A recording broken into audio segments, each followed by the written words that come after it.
Bonsoir tout le monde. Good evening, everyone. Mon nom est Ian Darragh. Je suis le coordonnateur exécutif du CRCE, le Centre de ressources pour l'étude des cantons de l'Est, un petit organisme sans but lucratif œuvrant dans le domaine du patrimoine, ainsi qu'une archive accréditée par Bibliothèque et Archives nationales du Québec. My name is Ian Darragh. I'm the executive coordinator of ETRC, the Eastern Townships Resource Center, a small heritage nonprofit and accredited archive. Avant de commencer, j'aimerais souligner que les cantons de l'Est sont situés sur le territoire traditionnel et non cédé de la nation Wabanaki, le Ndakina. Before we get started, I would like to acknowledge that the Eastern Townships are located on the traditional and unceded territory of the Wabanaki Nation, the Ndakina. Si la prise de conscience de l'histoire coloniale de la dépossession des Autochtones dans notre région est un premier pas important dans la lutte contre les injustices passées et présentes commises à l'encontre des premières gardiennes et premiers gardiens du territoire, ce n'est qu'un début. Whereas an awareness of our region's colonial history of indigenous dispossession is an important first step in addressing past and present injustices visited upon the land's original caretakers, it is only the beginning.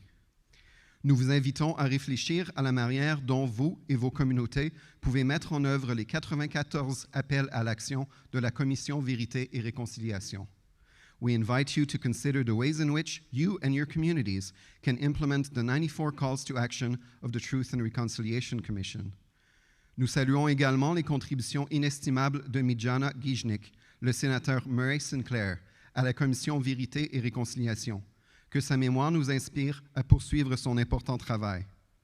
We also salute the inestimable contributions of Mijana Gijnik, Senator Murray Sinclair, to the Truth and Reconciliation Commission. May his memory inspire us to continue his important work.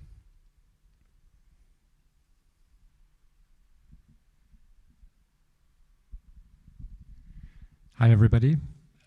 I want to also welcome you. My name is Christian Collins. I'm the coordinator of the Bibliothèque Lennoxville Library.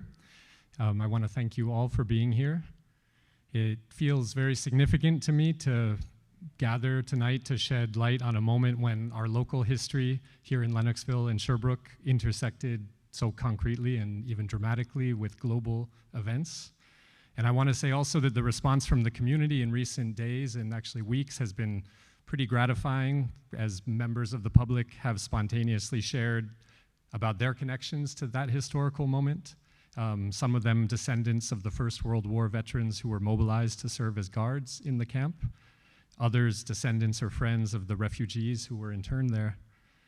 And I guess I want to say, in our own historical moment that can feel a little bit dark, it seems worthwhile to acknowledge that the uses and abuses of history are many, and I want to state clearly that we offer this talk here in the spirit of self-knowledge, reconciliation, mutual understanding, and healing. Before I introduce our speaker, I just wanted to introduce you to the representatives from the organizations that have had a hand in organizing this event. Julien, si tu veux venir aussi. So we have Janice Fraser from the Lennoxville Ascot Historical Museum and Society, who's actually going to say a word about an upcoming exhibit there.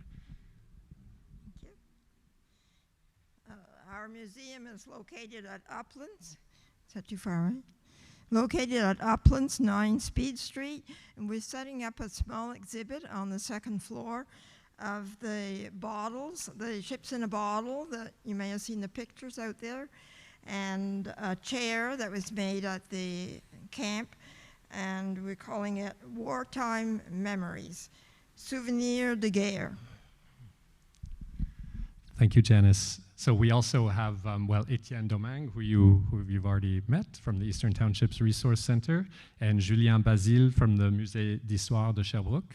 So we have many of the players in the world of local history here in Sherbrooke and Lennoxville here tonight, and I hope that we hope to have a lively and interactive Q&A at the end of Ian's presentation, and they will also be here to address your questions as needed.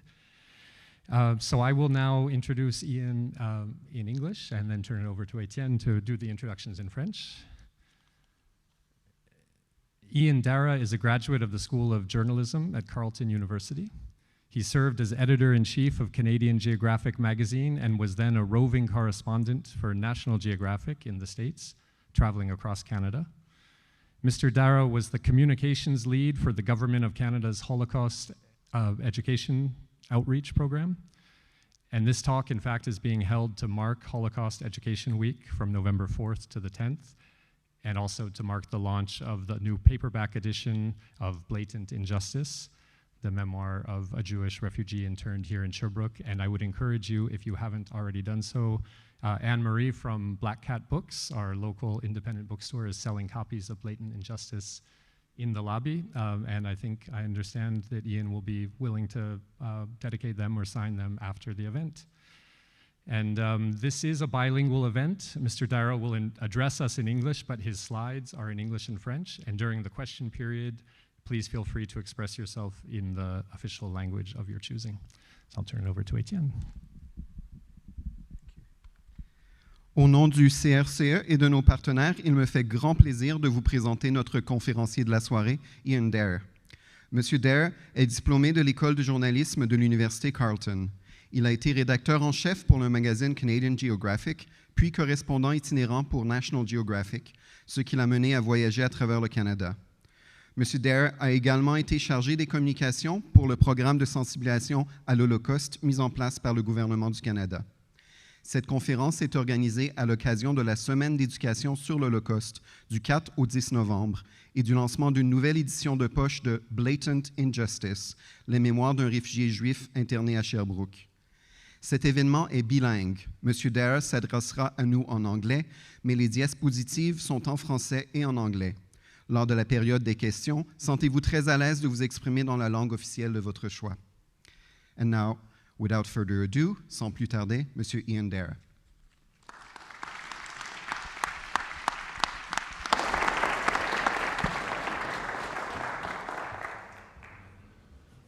Merci Étienne et tous les partenaires. Je suis heureux de voir si grand nombre de personnes. C'est super. La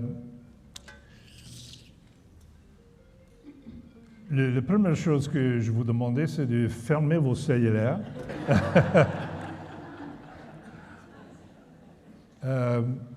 C'est un fait aujourd'hui que tout le monde porte un cellulaire. Donc, merci beaucoup pour faire ça.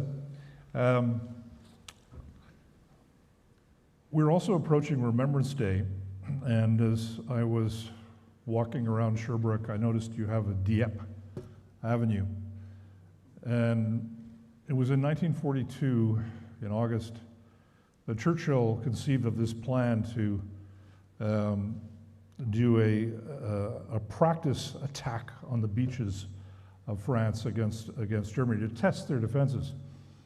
And of course, the Canadian commander of the Canadian forces in Britain raised his hand and said, "Okay, I volunteer, our men." And one thing apparently you learn in the Army is never volunteer for anything. So 6,000 men were landed on the beaches of Dieppe, and 900 Canadian soldiers were just cut down by machine gun fire. They never came back.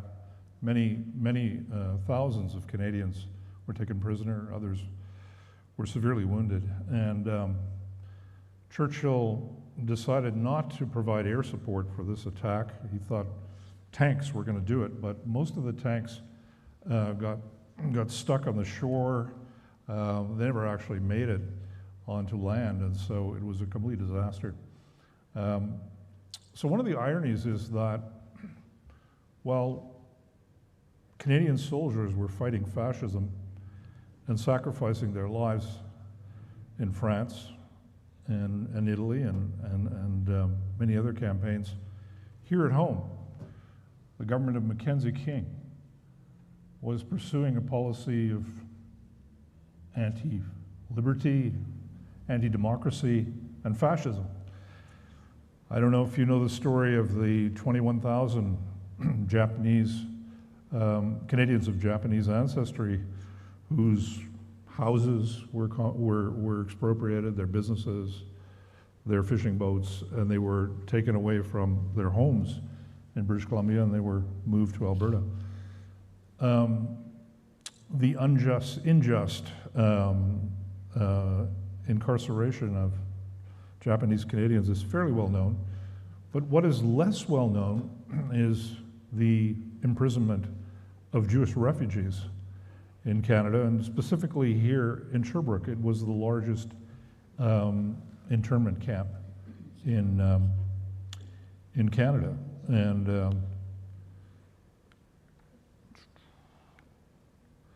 so I'm having trouble. Let's see. Oh, there we go.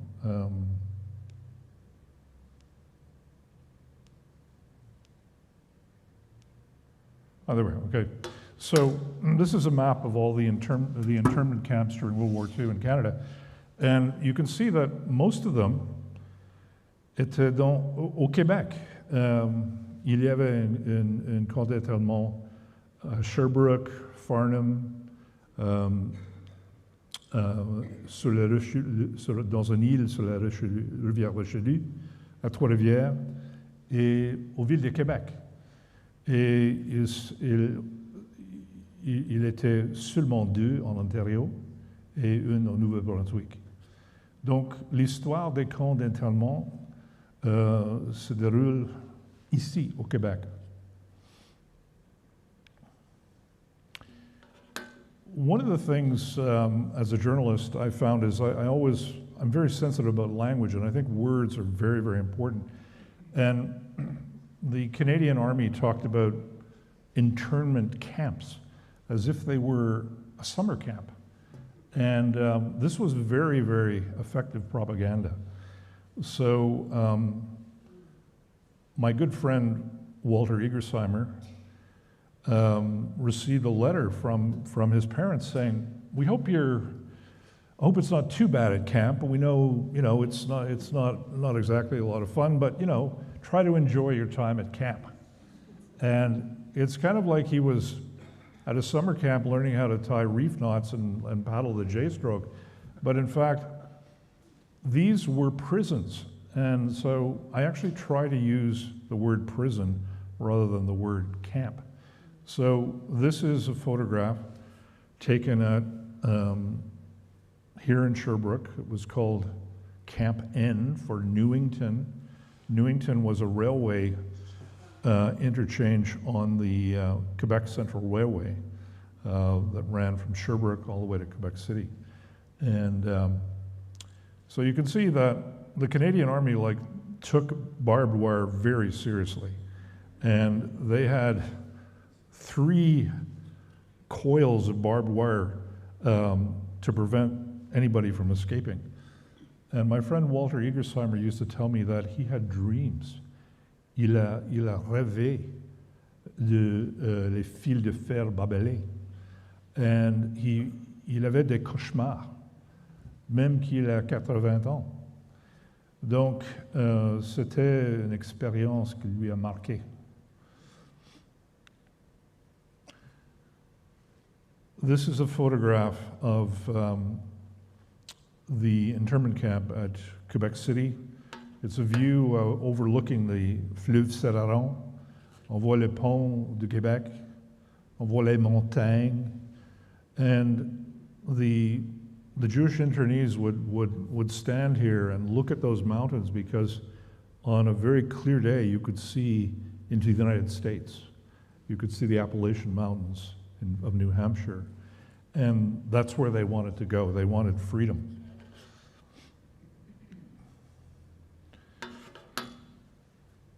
This is a photograph of the barbed wire, the fil de fer barbelé aux villes de Québec. And you see a guard tower. They would station guards with machine guns there, so in case a prisoner tried to escape. And you can see these were not camps.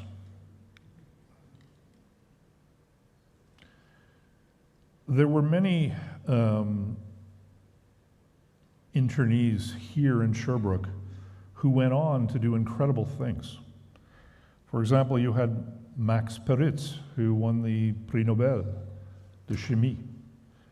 You had Walter Kahn, prix Nobel de chimie, et Helmut Kalman. He was trained as a musicologist, and he ended up preserving some of the earliest music written by les Québécois. And il a gagné l'Ordre du Canada. Klaus Fuchs, he was an atomic scientist and was recruited for the Manhattan Project. One of his characters portrayed in the film Oppenheimer, if you've seen that, he was brilliant. And one day I got a call from an historian who was writing his story, writing a biography of Klaus Fuchs, and he became famous because he ended up selling atomic secrets to the Soviets. And her theory was that if he'd been treated better by the British government, he might not have become a spy. There's 4 internees that I particularly want to focus on in this talk. Freddie Grant, who wrote a famous song called You'll Get Used to It, which became a hit song. And he was a brilliant composer and pianist, and he was making a name for himself in the West End of London.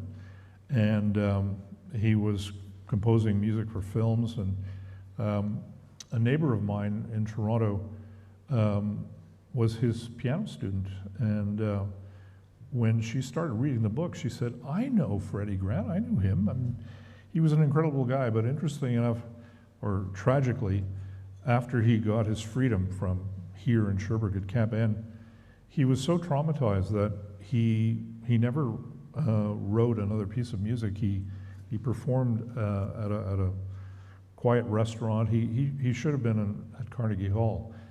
He was a very talented musician. I also want to talk about Dr. Heinz Mehrhoff, a pioneering medical researcher, Fred Kaufman, who went to Bishops here in Lennoxville, and Eric Koch, who was a CBC producer and wrote the book Deemed a Suspect, which I strongly recommend reading. And then my friend, Walter Egersheimer, who was a pioneering psychiatrist in the area of group therapy. So a lot of people ask me, like, what's your connection with Walter Egersheimer? And I want to explain that. My dad was a doctor and graduate of McGill, and if you had any ambition after you got your MD degree, you wanted to try to get a scholarship to study in the States, particularly in the Boston area, where which was a leader in medical research at that time. And my mother was a medical social worker, and she met Mrs. Egersheimer working in a hospital, and then my father met Dr. Egersheimer, and they became fast friends. And this was long before they had children, and then they started having children, so the two families would spend tous les congés ensemble. We traveled to Europe, and there was one summer where we were in the Swiss Alps, and we were hiking up this big mountain. It was in July, it was warm. When we got to the top of the mountain, suddenly there was this blizzard that came in, and the temperature just dropped. You couldn't see anything. And we were in a large group of 30 hikers, and they all just like scrambled like mountain goats down the mountain. And I looked over, and there was Walter. He was just like paralyzed. And I realized he was in a lot of trouble because he had about 10% vision at that time. And he couldn't see because of all the snow. And so I realized that he didn't know where to step because we were on top of this mountain, and it was a very narrow trail, and if you stepped one step to the right, you were going to lose, you could fall down a cliff. So I said to Walter, put your hands on my shoulders. I will guide you down the mountain step by step. And it took us 2 hours to get down from the top of this mountain down to the bottom. And when we got down at the base of the mountain, suddenly it was sunny again, it was warm, it was like this blizzard never happened. But I was then 14 years old. Walter was maybe 45 or so. And he had always wanted a son. And he said to me, Ian, tu as sauvé ma vie. I would like to adopt you as my son. And I go, what? You know, but he was an incredible guy. He was, despite his incredibly hard life, il est plein de joie. Il a joué beaucoup d'instruments comme le piano. Il a joué au piano. He played the accordion. He played the harmonica. Wherever we were traveling, he would pull a harmonica out of his pocket. He seemed to hide them everywhere. And he would start playing these songs. And he seemed to know hundreds of songs. And he knew all the words, and he could play by ear. He would hear something on the radio, and he could play it. He was just a lot of fun to be around. So he became an inspiration for my life. And the reason I'm here today is before Walter died, he said to me, please tell my story. I don't want this to happen again. And one of the things that I'm really concerned about is if you have been listening to the things that Donald Trump and the MAGA people have been saying over the last 6 months, a year, you know, Trump has been talking, first it was he was going to round up and intern maybe 2 million immigrants, and then it kept escalating. It was 10, and now in the last couple of weeks he's talked about interning 20 million immigrants. And when you think of what happened during World War II, I mean, the British interned 30,000 Jewish refugees in Germany, and they couldn't look out, and in Britain, and they couldn't look after 30,000. They didn't have the prisons, they didn't have the guards, and that's why they asked Canada to take some of these prisoners, because they couldn't look after them. So, to me, there's many lessons to learn from history about what is happening now, and we need to respect human rights, and we need to respect refugees who are coming to our country seeking safety. I'm very concerned about the rhetoric that is coming north from the United States here in Canada. And so I think it's so important to study what has happened here and learn from that. So Walter was a huge influence on my life. Here's a picture of Walter when he was 16 years old.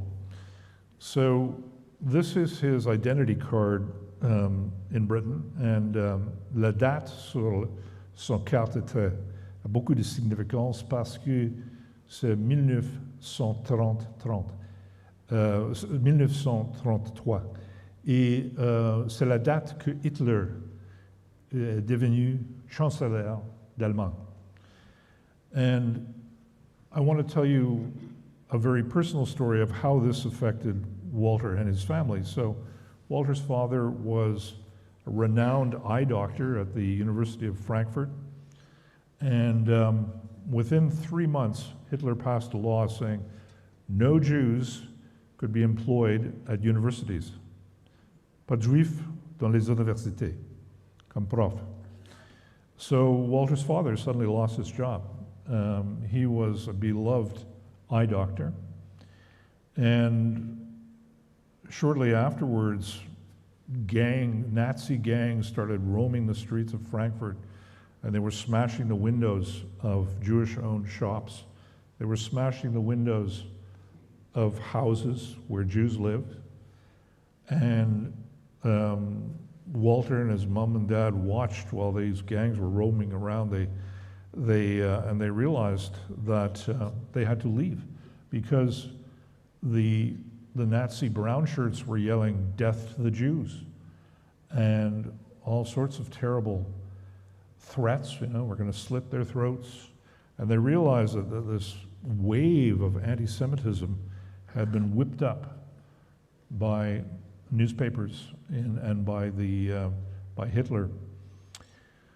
So Walter's family decided to put him on a train and send him to Great Britain for safety. Il est arrivé en Grande-Bretagne sans parler un mot anglais. Il parle allemand à cette époque.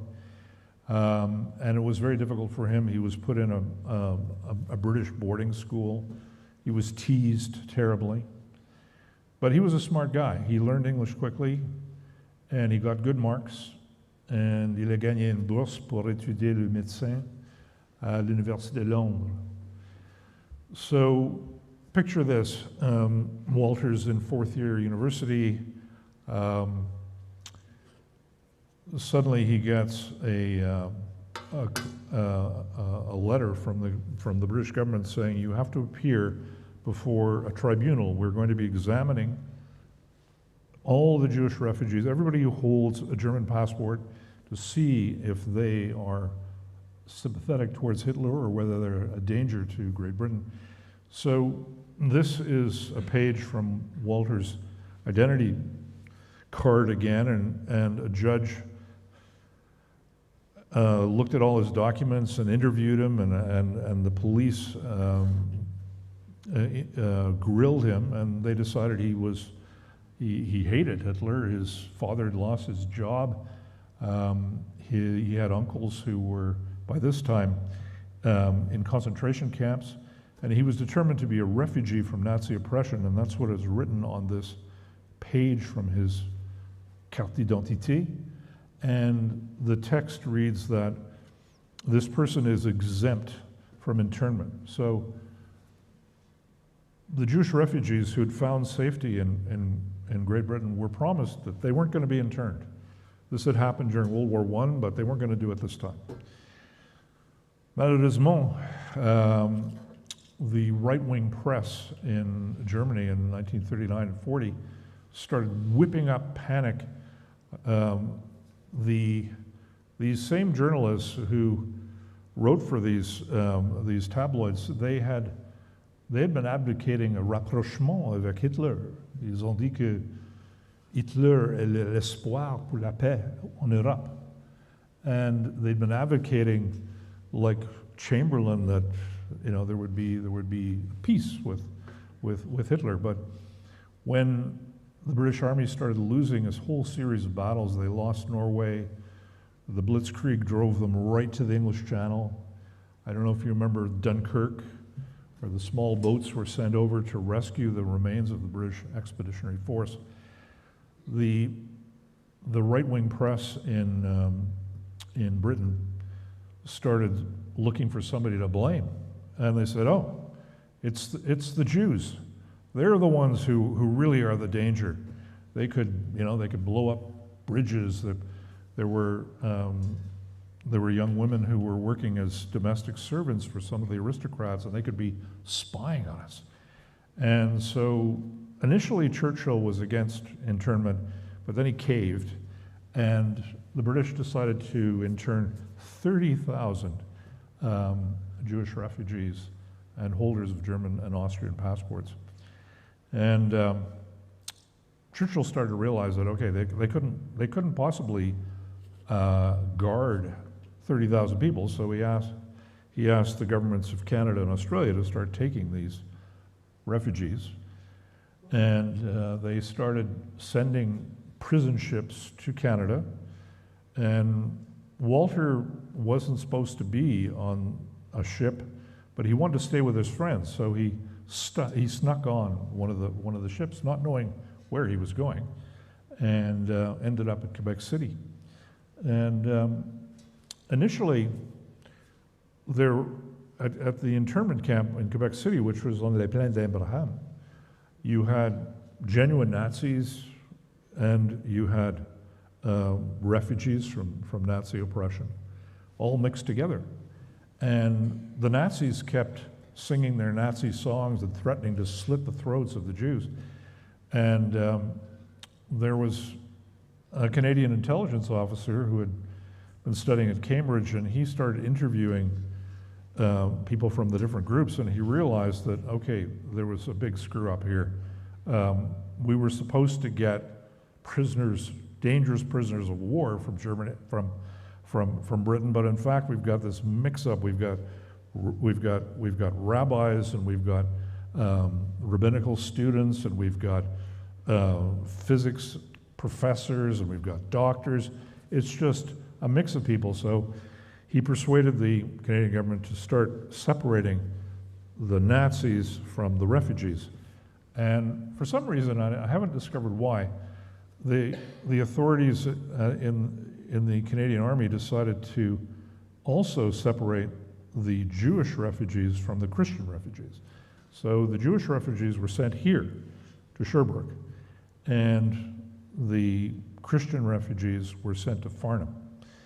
And so in his memoir, Walter talks about how they were promised they were going to be sent to this brand new internment camp. It was built specifically for them, and it was going to be all the facilities they could want they would have a soccer field, and they would have a proper infirmary, and it was going to be just great. So they were sent by rail on the Quebec Central Railway to the Rue Talbot, which was on the railway, and when they were forced at bayonet by Canadian soldiers to get off the train, they were herded through barbed wire gates, and there were all these guard towers, and they thought, oh, what's going on here? And there was an abandoned railway shed, and so the Canadian Army had spent all their time installing barbed wire and guard towers, but they hadn't done anything to make an actual place to live. And so this is one of the most horrifying descriptions in the book, where they were herded at bayonet point into this locomotive shed. The floor, le plancher était couvert de l'île. The windows were broken. The rain was coming in. There was a pit where the mechanics used to get underneath the locomotives and oil the locomotives and make any repairs. And there were no beds, and there was no food. So for the first couple of days, the Jewish refugees here in Sherbrooke subsisted on a couple of apples. They had to sleep on just on this oily floor. They would put some suitcases together and sleep on that. And they decided to go on strike. And so they announced to the commander that they would go on strike. And I'm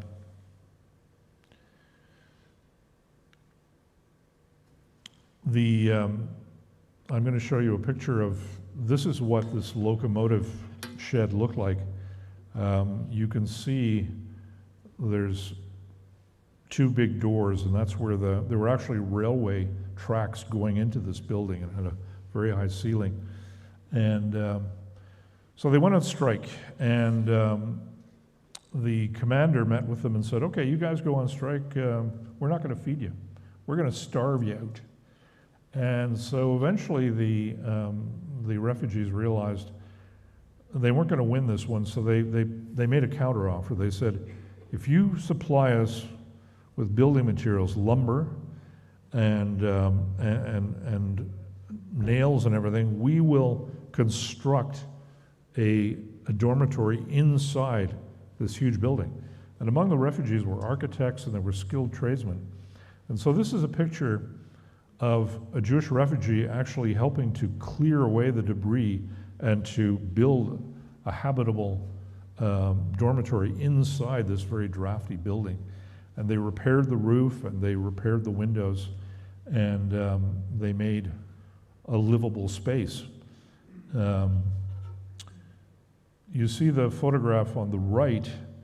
The Jewish refugees, although they weren't genuine prisoners of war, and I want to actually talk about the categories of prisoners. So one of the things that often causes confusion, and when you read different memoirs and different histories about this period, is there's these three terms that are often used imprecisely. So, un prisonnier de guerre est un membre des forces armées d'une nation qui a été capturée par l'ennemi.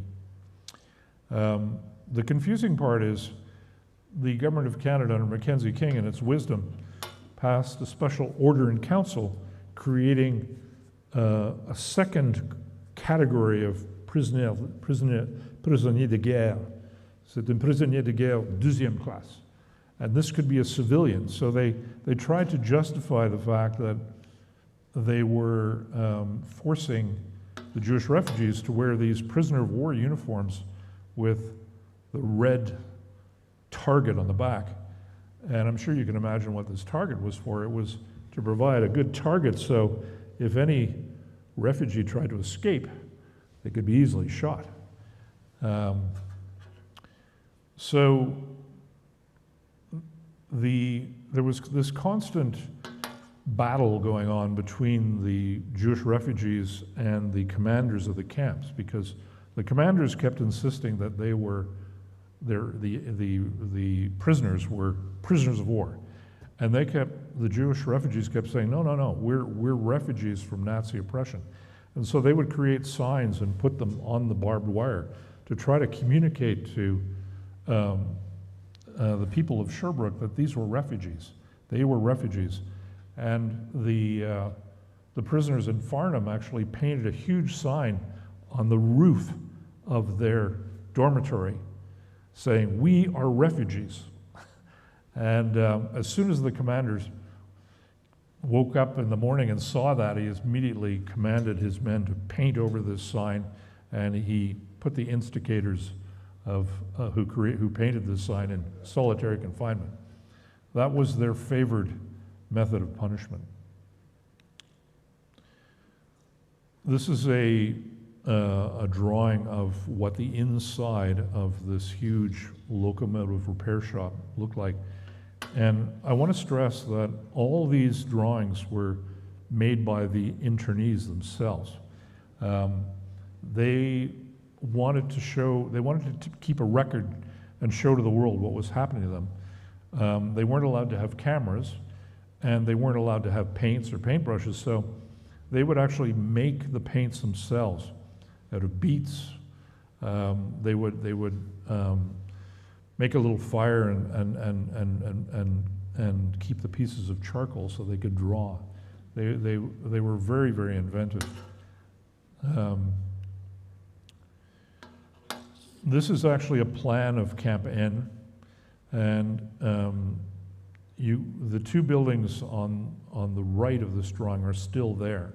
They're currently being used to repair buses at 1075 Rue Talbot. But you can see one of the things this drawing shows is just how small the area was within the barbed wire fence, and there were actually 3 large coils of barbed wire. It wasn't just one fence.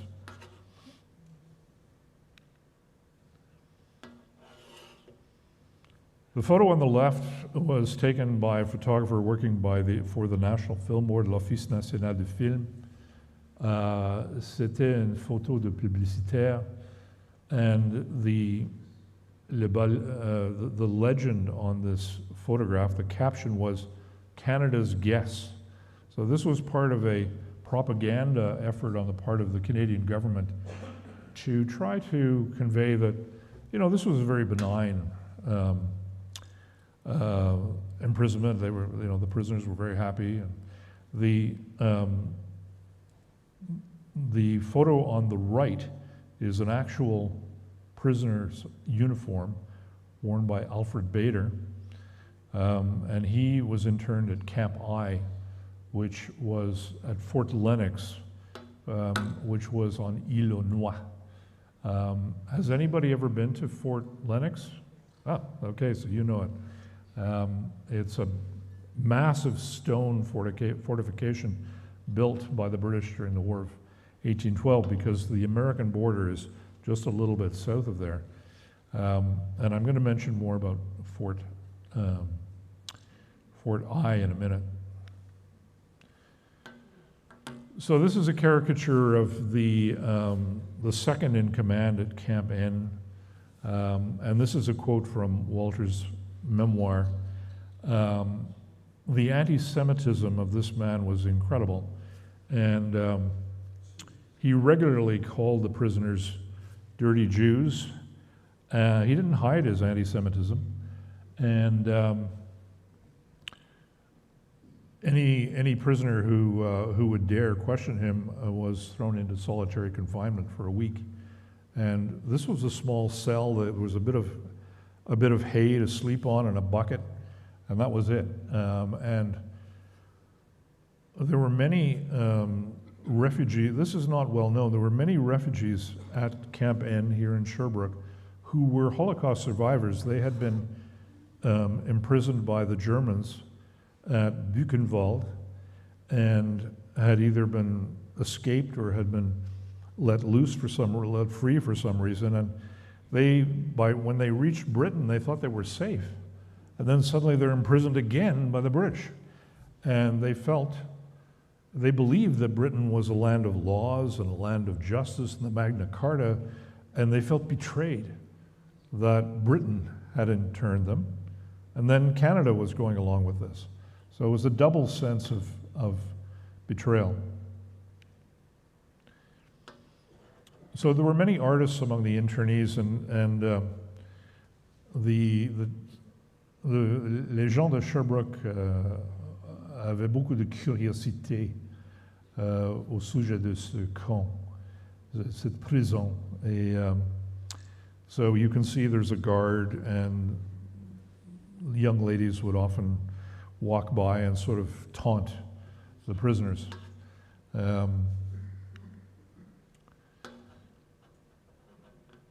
This is this is a photograph taken by an official photographer of the Government of Canada. And the Sergeant Major McIntosh had this idea that you should put these prisoners to work and that they should contribute to the war effort. So for the huge sum of 20 cents a day, they were strongly encouraged to help out with these work projects. Here these men are repairing shoes and boots for the Canadian Armed Forces, and they also made camouflage netting. And there was a lot of pressure to work on these projects, to be shown to be cooperative, and also pendant les années 40, à cette époque, tout le monde fume les cigarettes. And so one of the big motivations was to work to earn your 20 cents, and then you could go to the canteen and buy some cigarettes, as everybody was addicted to cigarettes, and cigarettes became kind of the currency of the camp. So you could buy anything for a couple of cigarettes.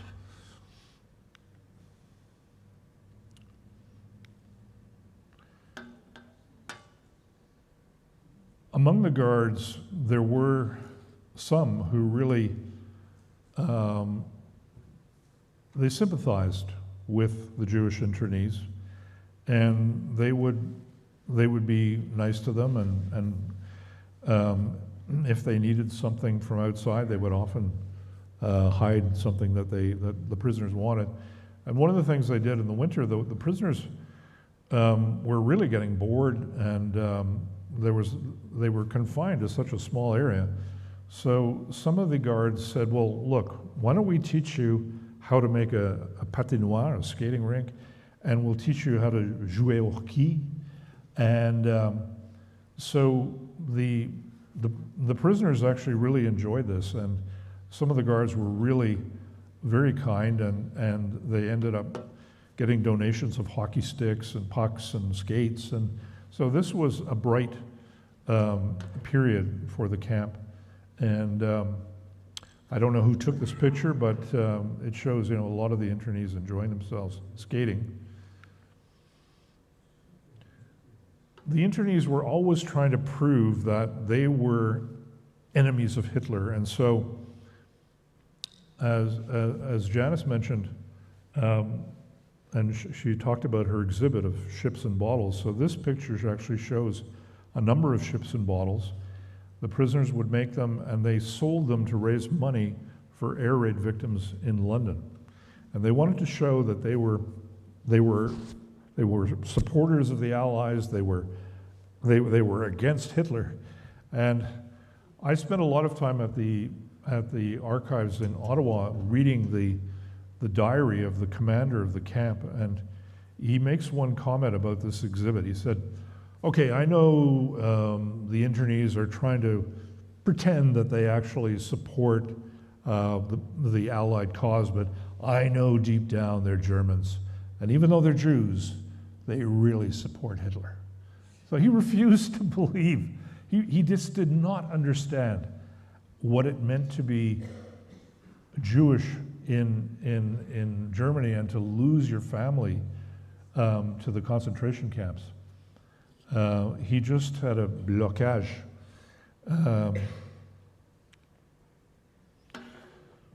So one of the things that Walter talks about is that in the camps, the prisoners talked about two things mainly. One was how could they get out, and was there a country that would take them? And they also spent a lot of time fantasizing about women and telling stories about these amazing experiences they'd had. Now, one thing to remember is you had boys as young as 16, and then you had men all the way to 60, all in this same prison.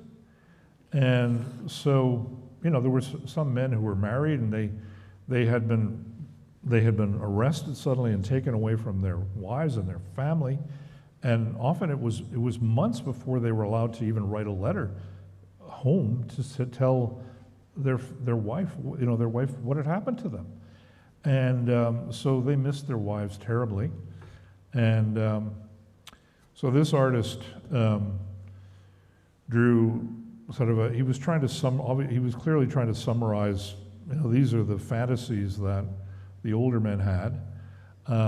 Walter has this really funny story. He talks about how the commander of Camp N tried to instill some military discipline with the refugees, and so they would have a ceremony where they would blow taps and they would have an inspection of all the dormitories, and they would check to make sure that their beds were perfectly smooth and perfectly made up, and only then were they allowed to go to bed, and then they would turn off the lights.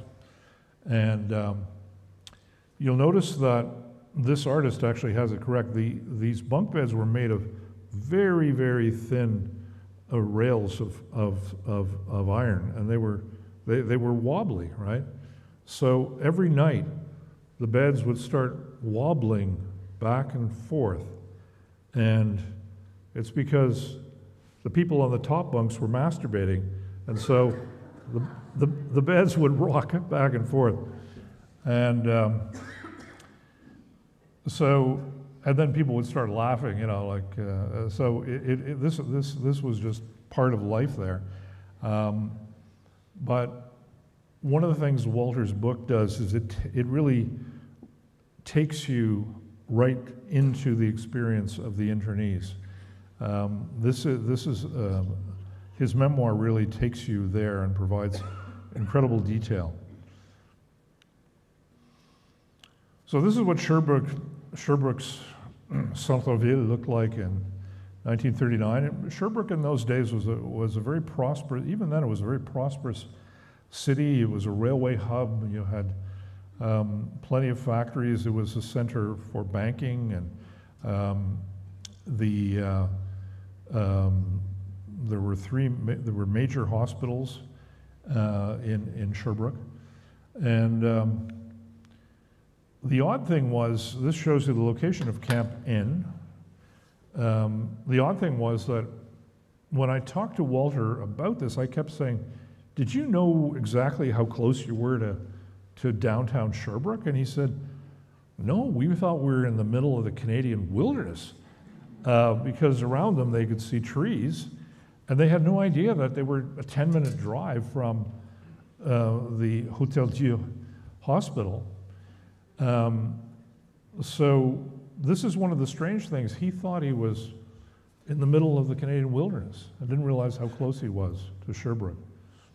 And often when I read histories about this period, they refer to Camp N as being loin de ville de Sherbrooke, but that's not true.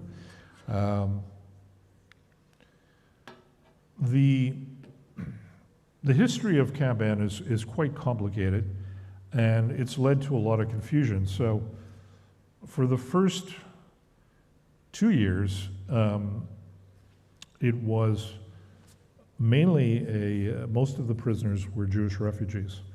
And it was considered to be a prisoner of war camp, even though they were refugees. Then the British government was getting under a lot of pressure to release the remaining Jewish refugees who were still in prison in Britain. The president of Oxford and the president of Cambridge said, look, you've got our top researchers behind barbed wire. We need them for the war effort. Please release them. And MPs started realizing that they'd made a terrible mistake. And one of the prison ships, which was en route to Canada, was torpedoed by a German U-boat. And 600 refugees drowned, including boys of 16 and 17. And this caused an uproar in Great Britain. So Great Britain said to Canada, to the government of Mackenzie King, please, we made a mistake, release the refugees. And the Mackenzie King government said, no, you told us we had to guard these dangerous people, we're not going to let them go. And the truth of the matter is that the Canadian government, including Mackenzie King and top ministers, were incredibly anti-Semitic. They did not want a single Jewish refugee to become a permanent resident or even a citizen of Canada. And so they didn't want to release the refugees. So Britain sent over a diplomat, Alexander Patterson, to find out what was going on. And one of his recommendations was to rename these camps refugee camps. And so that happened on June the 30th, 1941. So Camp N became a refugee camp. They decided to transfer the Christian refugees from Farnham to Sherbrooke. And then all the refugees were transferred to Camp I at Fort Lennox sur l'île de Noix, sur la rivière de Richelieu. And on December the 2nd, 1942, Camp N here in Sherbrooke was designated officially a prisoner of war camp. And it became, the Canadian government transferred enemy merchant seamen from all over Canada to here to Sherbrooke. And one of the aspects of confusion is that a lot of folks think that the camp here in Sherbrooke was a prisoner of war camp. But as you can see, it had a complicated history. It started off as a refugee camp, and then finally, in 1942, became an official prisoner of war camp, and it was only closed in 1946. So one of the folks I want to talk about is a famous son of Sherbrooke, Fred Kaufman. In 1942, sometimes history comes down to personalities and individuals, and there was a famous actress by the name of Ruth Draper who, this was quite popular at the time. She would recite poetry and parts of plays, and she was performing at fundraisers for the Red Cross. And she traveled all over North America, and she gave her performance in Ottawa. And Prime Minister Mackenzie King went to this performance, and he was smitten by her. He was a confirmed bachelor, he never married. And so he cajoled people to go backstage and talk to her.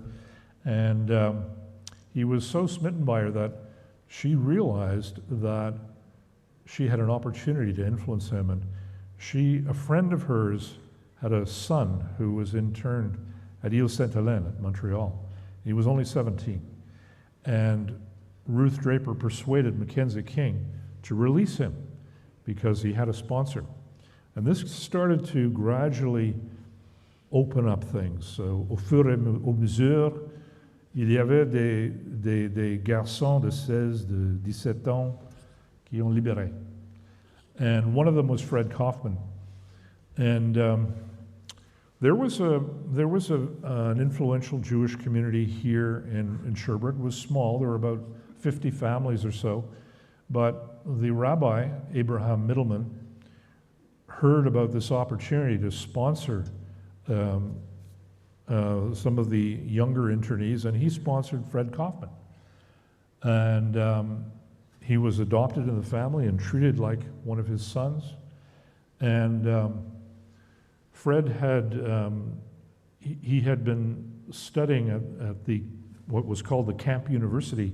So in order to continue the education of the younger internees, some of the older, well-educated internees like Max Peritz started giving courses in math and physics and chemistry, and Fred Kaufman attended every one of these courses. And he, at the age of 17, he achieved university-level math and physics scores, and so he won a scholarship to Bishop's University, and he became a reporter for the Sherbrooke Record. And then after covering court and legal issues here in Sherbrooke, and then he got a job with the Montreal Star, he decided he wanted to become a lawyer. So he went to McGill, and eventually Pierre Elliott Trudeau appointed him a judge of the Quebec Court of Appeal. And I've read his memoir called Searching for Justice, and he talks about how his experience here in Sherbrooke of being unjustly accused of being a spy or a saboteur for the Nazis made him always want to question the police and question allegations against an accused to make sure that they really were guilty and that due process had been followed. And Fred Kaufman became famous for heading up commissions to investigate the wrongly accused, like Guy Paul Morin. And he was an incredibly smart guy and a man of rock solid ethics, and a real product of the Sherbrooke community that really helped him. He was supported tremendously at Bishop's University. I want to contrast the story of Fred Kaufman with the story of Dr. Heinz Meyerhoff, which is a sad story. Meyerhoff was a refugee from Vienna, and first he found refuge in Italy, and then when Mussolini took power, he managed to escape to Britain, and he was hired at Cambridge as a medical researcher.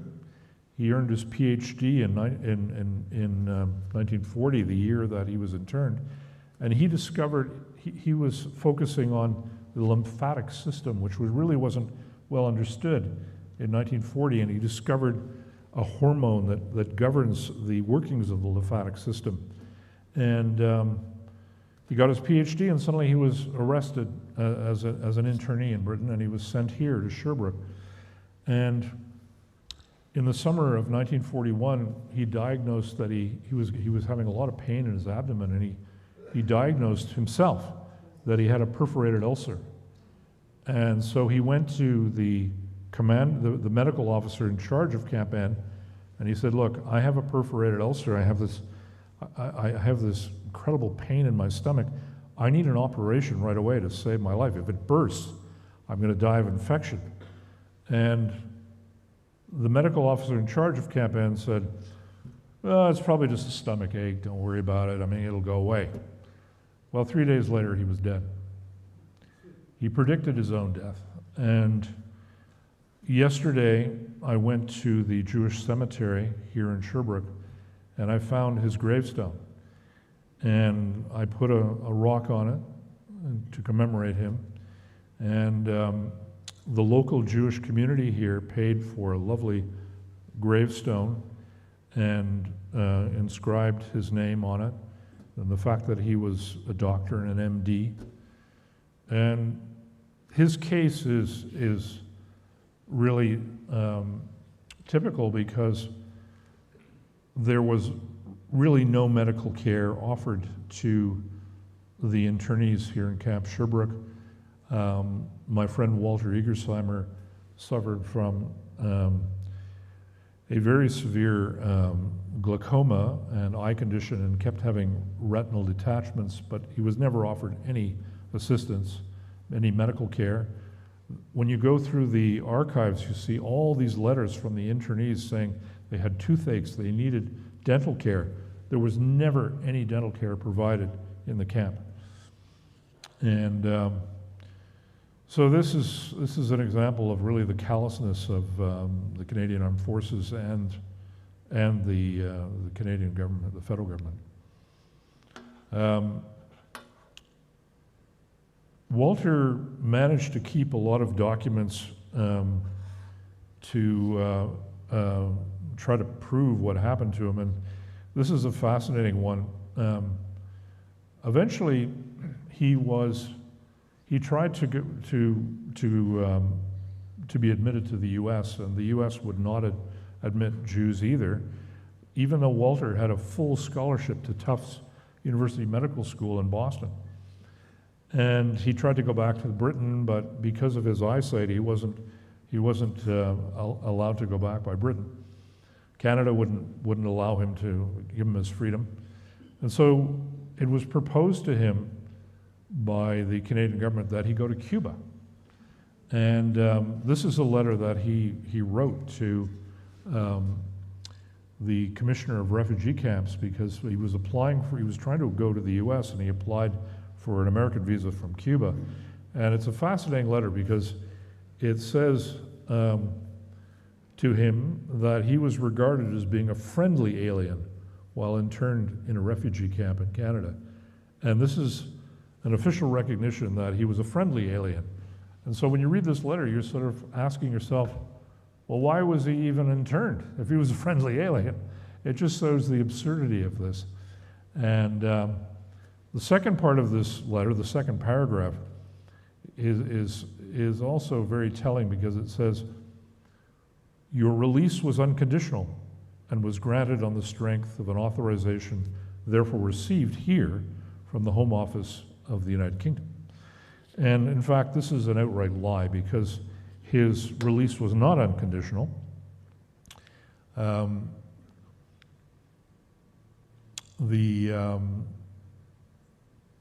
guess I'll go to that. I'll explain that next. But so what I want to show is this is what the Camp N looked like in 1944 when a German merchant marine sailors were there, and you could see how they expanded the size of the camp, and there were these dormitories. There's one building that still remains from the World War II era, and it's now being used as a bus depot and repair depot. This is what it looks like. What it looked like a couple of years ago when there was still the railroad tracks from the Québec Central Railway, and you can see this building that is the seul bâtiment qui reste encore. Here's an aerial of Camp N, and you can see that la tradition continue. Maintenant, il y a une prison là. So there's still barbed wire around part of this area. So the tradition continues, and you can see it's right beside the Rivière Saint-François. So I've mentioned Île aux Noix a couple of times, and there was a huge stone fort there dating from the War of 1812. And you can see that there's a current in the Richelieu, and so in November and December, before the ice froze up, the island is periodically too treacherous to either go on the ice or you can't go by boat. And so the prisoners would be cut off for times, several months in the fall and several months in the spring. And this is what the old fort looked like. They had, by this time, this was 1945, they'd removed the fil de fer barbelé, and they had removed the tours pour les guides, pour les gardes. This is a fascinating picture because the camp commandant at Camp I, at Fort Lennox, allowed the rabbinical students, the yeshiva students, to create their own synagogue, and they were students of the Torah and the Talmud, and this was a shot taken for the Montreal Standard, which is a newspaper that was folded into the Montreal Star, and two of the internees are turning away from the camera. They don't want to be identified. But when I see this picture, I ask myself, why would these students be considered a threat to anyone? All they wanted to do was to be left in peace to study the Torah. And it's this whole bureaucratic blunder that led to their imprisonment. So back to the story of Walter Egersheimer. So this is a fascinating document because when he was finally released from Camp N, his parents had to put up $1,000 American to buy a Cuban visa so he could get into Cuba. And they also had to pay for his ship passage, because he was taken to Montreal under armed guard with 4 other Jewish refugees, and he was put on a boat for Cuba. And the really cruel thing about this document is it's a travel document which allows Walter to go to only one place, and that's Cuba, and it's dated for 6 months. So after 6 months, he becomes a stateless person. And his passport had already been taken by the British when he was interned in London. So the Canadian government deported him to Cuba along with 4 other Jewish refugees, and after 6 months, he was stateless, which is a very precarious position to be in if you're a refugee. So Walter arrives in Cuba. Il parle aucun mot d'espagnol, pas d'argent. He had to live by his wits. And that's one of the most fascinating parts of the story, I think, how he did that. He was a man, despite at this point being nearly blind, he was a man he was a survivor, and he said that to me all his life. This is what Walter looked like at the age of 84. After a long career as a psychiatrist, he became a sculptor. Even though he could not see what he was sculpting, he would feel it. And he gave me this sculpture, which he calls The Lovers, and I treasure it a great deal. But he managed to carve it without being able to see physically what he was carving. He did it all by feel. And one of the extraordinary things about Walter Egersheimer was, initially he trained and practiced as a pediatrician. He loved children. He loved to heal children. And it was only when he lost his sight and could no longer give a child an immunization, or he couldn't see if they had a sore throat, that he realized he could no longer practice as a pediatrician, that he had to become a psychiatrist. And so he had a background in practicing as a physician before he became a psychiatrist. And he had developed an incredible empathy with his patients. He wanted to help them. So I know many of you have experiences, you have fathers or grandparents who were involved in some way in the internment camp here in Sherbrooke, and we have 2 microphones. So I'm going to ask Etienne and Christian to take the microphone to you if you have a question. So, levez la main et si vous avez une question. Oh, je vois une question là.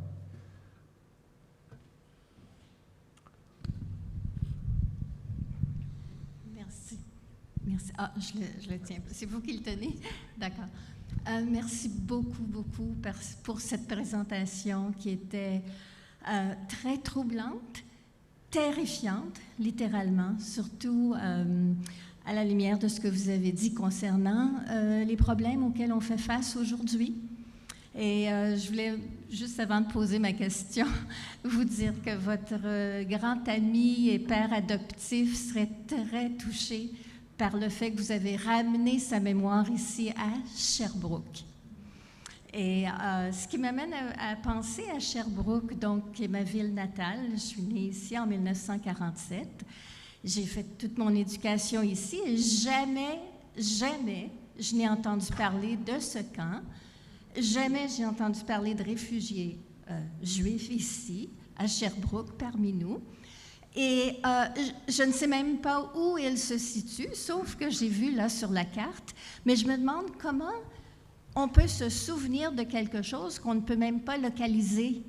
Et surtout quand c'est chez nous, à Sherbrooke. Et je pensais aujourd'hui, à la radio, j'ai entendu parler que la prison Winters est devenue un lieu historique. Et je me demandais, est-ce qu'il y a moyen de parler en termes de créer un lieu historique à cet endroit, peut-être une plaque, ou enfin, je laisse la question à nos historiens ici. Mais moi, ce qui m'a amené à penser ça, c'est que je me suis dit, comment se fait-il que je ne savais pas? Oui. Qui aurait dû m'informer? Comment aurais-je pu le savoir? Alors, et là, ça me fait penser à Sherbrooke, encore une fois, et à me demander, tous les gens qui étaient à Sherbrooke durant cette période-là, est-ce qu'il y avait comme un secret bien gardé? Pourquoi les notables ne se sont-ils pas prononcés? Où est-ce qu'ils se sont prononcés? Et aussi, j'ai vu la part de la communauté juive à Sherbrooke. So, one question I really would love to hear you develop a little bit further about what the people of Sherbrooke, and especially the Jewish community, contributed to help the people here. So that's many questions in one statement. So Okay. if you can do something with this. Okay.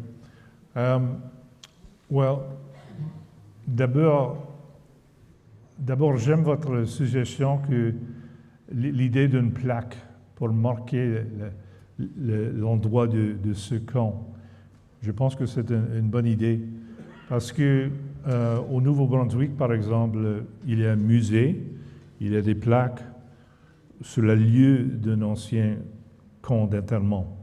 Mais ici, à Sherbrooke, il n'y a rien. Je pense que c'est une bonne idée. La deuxième partie de votre question, comme j'ai dit, les familles juives ici au Sherbrooke parrainaient les jeunes étudiants, les jeunes internés, comme Fred Kaufman et les autres. La communauté juive decided to donate blankets and food and whatever else they could to help the Jewish refugees. Okay, so you have something you want to add to that? Yes, I'm one of the very last of the Jewish community here. My father passed away, is that okay? Passed away 2 years ago at the age of 107, and we Wow. call him the last Jew of Sherbrooke. He was born in 1914, and I can tell you bit by bit, year by year, the development and the growth and the love of the Jewish community. And if he was here today, Can you speak into the microphone? If he was here today, he would be absolutely gobsmacked at the number of people here, of good people here, who are interested in this time of history. You talk about blankets. I have the blankets at the cottage. I have the blankets. You have told a compelling story. I knew my father grew up with Fred Kaufman and Rabbi Middleton and the whole story. Just to say, what we don't have is the stories from my parents' generation that can add to what was happening in the Jewish community to help those intern refugees. Well, I know I'd love that to there talk was to you. a back and forth, because it was my Jewish community that provided the blankets. It was the Jewish community that tried to get them out. There were very many prominent business leaders in this area and in Montreal that fought very, very hard to release all of them. And through the back door, there were gestures, large gestures of help to ease the pain. And I have those blankets. Thank you. Thank you.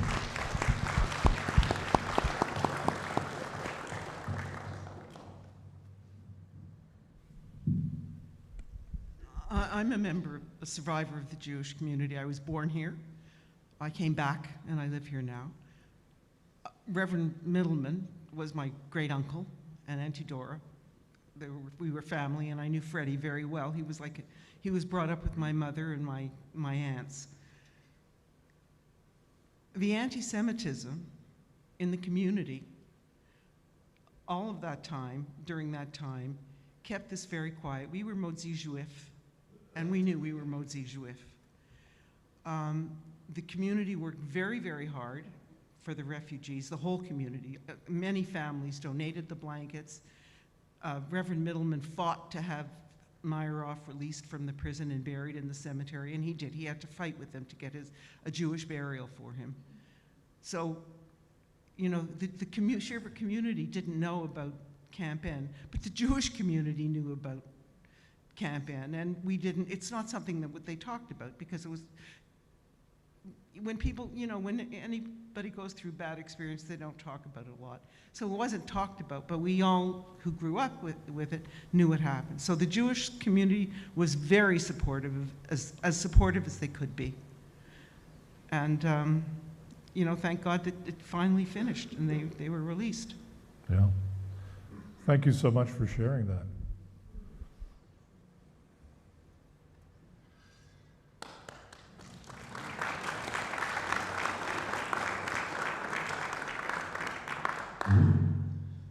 Je vais répondre à la question aussi. La première dame qui avait parlé, j'ai cru que vous étiez, qui avait posé une question en français. Je vais vous répondre en français, excusez-moi, pour les autres. Oui, pourquoi vous en avez pas entendu parler? Pourquoi on n'a pas su? Pourquoi même encore aujourd'hui? Il y a plein de gens, peut-être que ça surprend de connaître l'histoire de ce camp.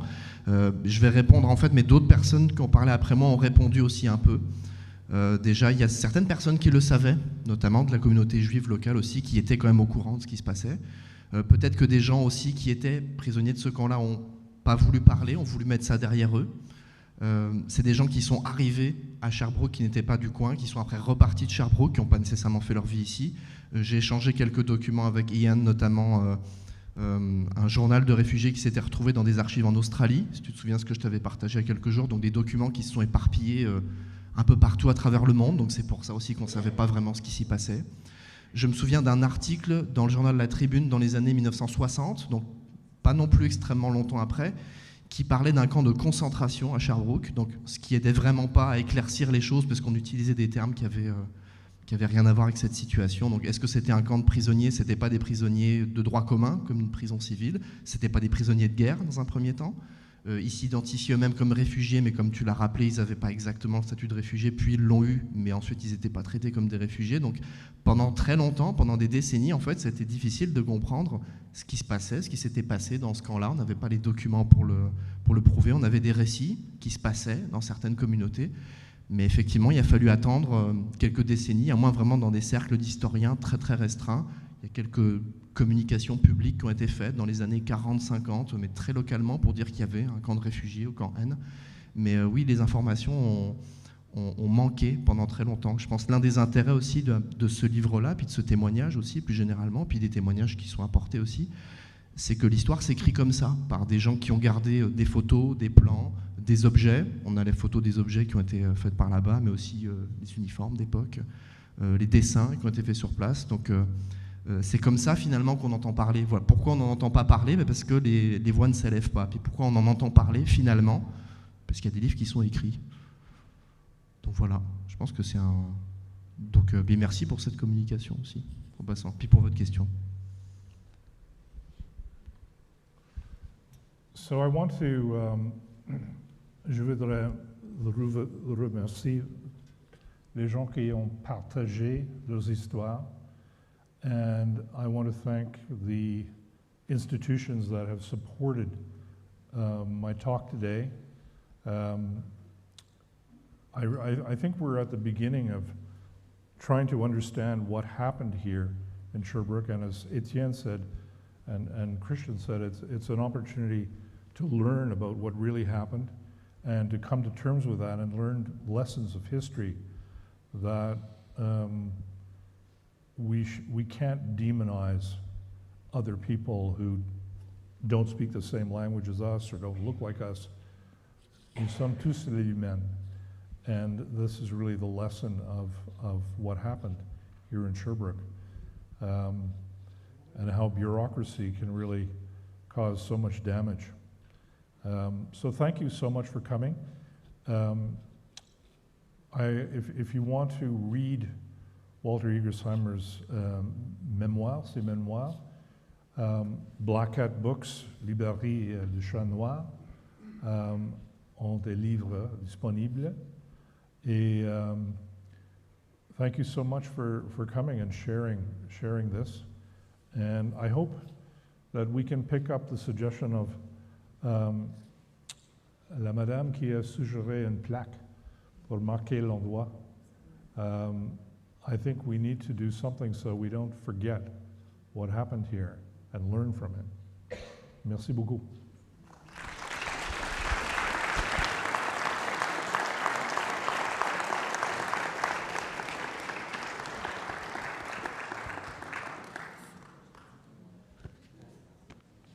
So the books are for sale in the back. You can talk to Anne-Marie. There's a table back there, and there's time if you want to speak to Ian informally.